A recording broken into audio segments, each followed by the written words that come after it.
Assalamualaikum warahmatullahi wabarakatuh. Perkenalkan, nama saya Muhammad Ridwan Hidayat, NPM 2018 020051 dari program studi Agribisnis Reguler A untuk memenuhi mata kuliah Manajemen Strategis. Judul analisis saya adalah analisis lingkungan internal dan eksternal dalam pencapaian tujuan perusahaan.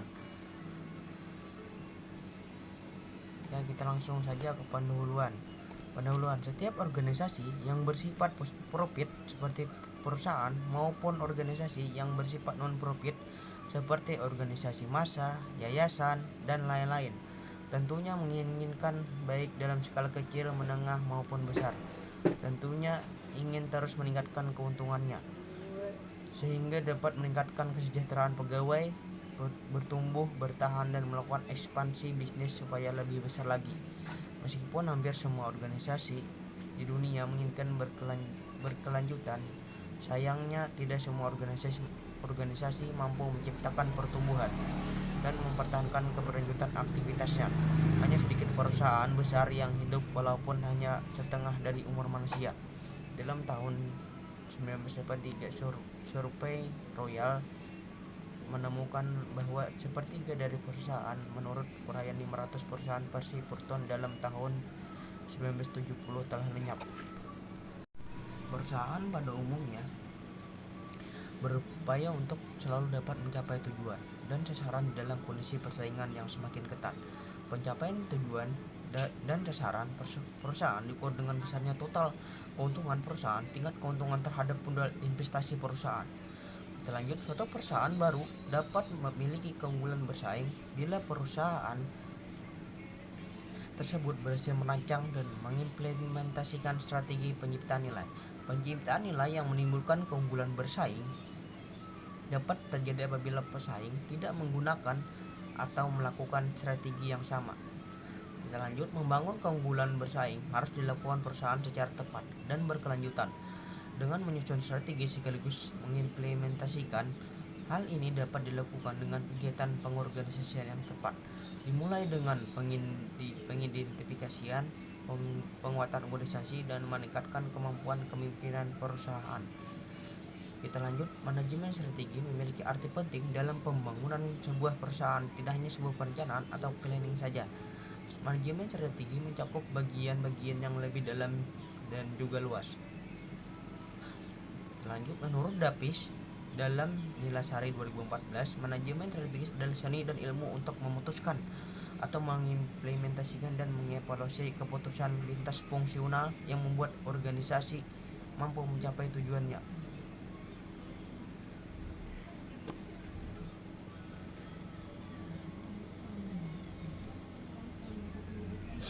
Dari pengertian tersebut, maka manajemen strategi melibatkan semua unsur organisasi baik dalam perumusan maupun implementasinya.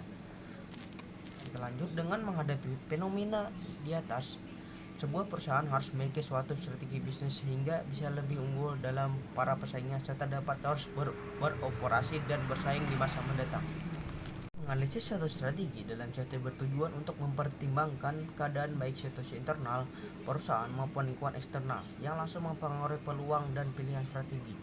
Berangkat dari latar belakang di atas, penulis mencoba untuk melakukan analisis terhadap PT Perkebunan Nusantara Persero Lampung, yaitu suatu perusahaan yang termasuk dalam badan usaha milik negara atau BUMN yang bergerak di bidang perkebunan. Berdasarkan uraian di atas, bahwa manajemen strategis merupakan seni dan ilmu untuk memutuskan, mengimplementasikan, dan mengevaluasi keputusan lintas fungsional yang membuat organisasi mampu mencapai tujuannya. Kita lanjut ke tinjauan pustaka dan tinjauan tentang manajemen strategi. Manajemen strategi yang sekarang penulisannya sudah mengalami beberapa fase pengembangan dimulai tahun 1950-an dengan istilah strategi formulation dan prosesnya dinamakan perencanaan strategi. Periode berikut yaitu tahun 1970-an dengan proses yang dikenal dengan nama perencanaan kapabilitas, dan terakhir sekitar tahun 1990-an bahwa perusahaan perlu untuk melakukan perubahan organisasi sendiri untuk melaksanakan strategi. Kita lanjut ke tinjauan tentang analisis lingkungan.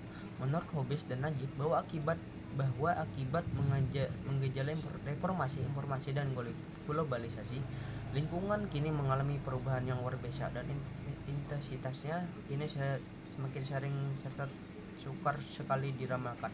Akibatnya persaingan menjadi semakin sengit dan permasalahan yang dihadapi organisasi semakin hari semakin menjadi rumit. Dasar pemikiran mengapa analisis lingkungan ini harus dilakukan adalah general sistem teori. Menurut teori ini, organisasi dewasa ini lebih merupakan sistem yang terbuka. Pelajaran-pelajaran di masa lalu yang telah terinternalisasi secara mendalam dan terus dilakukan dalam satu generasi manajer berikut kadang kala menimbulkan bahaya tersendiri bagi organisasi secara keseluruhan. Lanjut ke lingkungan internal. Perusahaan memiliki lingkungan internal masing-masing. Lingkungan internal tersebut yang nantinya akan memunculkan kelemahan dan juga kekuatan dari perusahaan. Apa saja yang termasuk ke dalam lingkungan internal seharusnya lebih mudah diidentifikasi karena berada di dalam perusahaan. Lingkungan internal dan dapat dibagi ke dalam 3 kategori. Yang pertama kompetensi, yang kedua kompetensi inti, yang ketiga kompetensi daya. Berikut ini adalah beberapa tujuan mengenai analisis internal yang dimuat oleh Nilasari, antara lain mengidentifikasi kekuatan dan kelemahan perusahaan. Yang kedua, digunakan untuk membuat keputusan strategis yang baik. Adapun tahap proses analisis internal menurut Nilasari antara lain melakukan identifikasi faktor-faktor internal yang strategis, melakukan perbandingan informasi masa lalu dengan standar perusahaan. Yang ketiga, profil perusahaan selanjutnya akan menjadi input dalam perumusan strategi. Ke lingkungan eksternal. Lingkungan eksternal memang sulit untuk dikendalikan karena melibatkan pihak-pihak lain yang tidak berhubungan langsung dengan perusahaan. Oleh karena itu, analisis lingkungan eksternal sangat diperlukan oleh perusahaan khususnya dalam proses perumusan strategi. Yang pertama, lingkungan makro terbagi menjadi 3, lingkungan politik, ekonomi, dan sosial. Dan lingkungan makro terakhir adalah teknologi. Yang kita lanjut ke lingkungan mikro. Lingkungan mikro sering juga disebut sebagai lingkungan industri atau lingkungan kompetitif. Jika lingkungan makro bersifat global, maka lingkungan mikro lebih dekat dengan perusahaan. Jarak yang dekat tersebut dapat memberikan efek langsung pada perusahaan dibandingkan dengan lingkungan makro. Analisis lingkungan eksternal memiliki peran penting dan memberikan masukan dalam mengambil sebuah keputusan.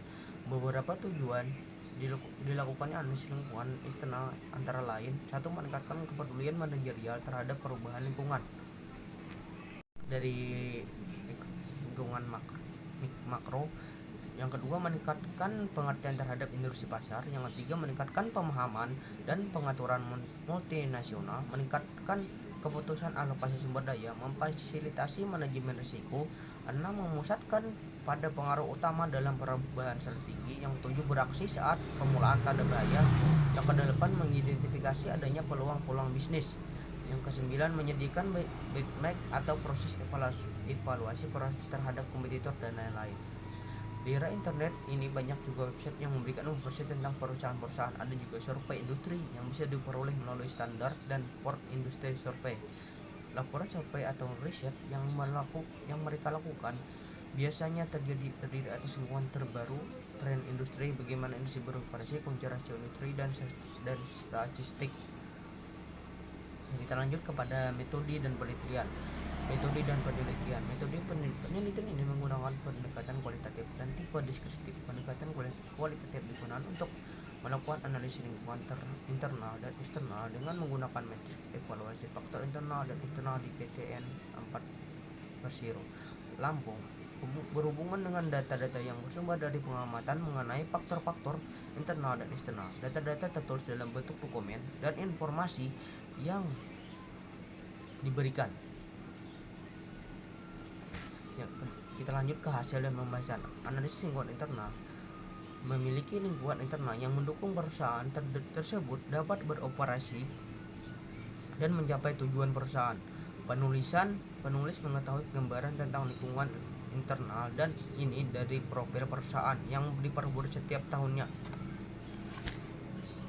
Ya, kita lanjutan dari hasil dan pembahasan. Berdasarkan pendapat Nilasari di atas tentang membuat kategori lingkungan internal, maka dari gambar profil perusahaan bahwa perusahaan tersebut memiliki yang pertama kompetensi, yang kedua kompetensi inti, yang ketiga sumber daya.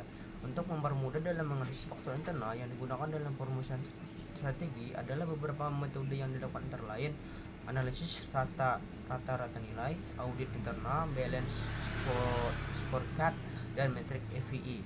Dan pendapat yang dikemukakan oleh nilai cara di atas, maka penulis menggunakan metrik EVE untuk menganalisis faktor-faktor internal di TPN Persero dengan keterangan sebagai yang tertera pada tabel 2. Seperti kita lihat tabel 2 materi evaluasi faktor internal.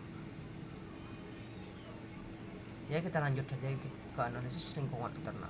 Lingkungan eksternal perlu dianalisis sehingga dapat diantisipasi pengaruhnya terhadap perusahaan. Selain pengaruh yang buruk, peluang juga banyak bermunculan di lingkungan eksternal.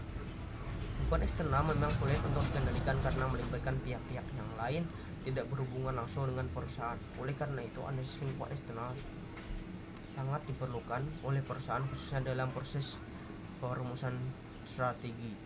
Berdasarkan pendapat nilai sari di atas, maka dapat disimpulkan bahwa analisis lingkungan eksternal merupakan aktivitas yang sangat penting karena memberikan arahan bagi perusahaan dalam perumusan strateginya. Sedangkan lingkungan eksternal terbagi menjadi dua, yaitu lingkungan mikro dan makro. Analisis lingkungan eksternal memerlukan proses yang tidak singkat. Informasi yang didapatkan akan diulah terlebih dahulu pengaruhnya terhadap perusahaan. Berdasarkan penjelasan mengenai tahap proses analisis lingkungan eksternal di atas, penulisan mengidentifikasikan peluang dan ancaman pada perusahaan melalui matrik EVE. Penjabaran mengenai matrik EVE terdapat diamati pada tabel 3. Seperti dilihat pada tabel 3, matrik evaluasi faktor internal. Berdasarkan matrik EP di atas diperoleh total sebesar 2,39 yang berarti bahwa perusahaan belum memiliki respon yang baik terhadap lingkungan eksternal. Yang terakhir adalah kesimpulan. Berdasarkan pembahasan yang telah dipaparkan oleh penulis, maka dapat disimpulkan beberapa hal yang berkaitan dengan penelitian sebagai berikut. Pertama, analisis lingkungan internal perusahaan dengan menggunakan matrik EVE menunjukkan bahwa perusahaan belum memiliki kompetensi dan sumber daya yang dimiliki untuk mengatasi kelemahannya. Yang kedua, analisis lingkungan eksternal perusahaan dengan menggunakan matrik EVE menunjukkan bahwa perusahaan belum dapat merespon lingkungan eksternal. Demikian presentasi dari saya. Mohon maaf kalau ada kata yang salah dan pengucapan kata yang salah. Mohon maaf. Wabillahi taufiq wal hidayah. Wassalamualaikum warahmatullahi wabarakatuh.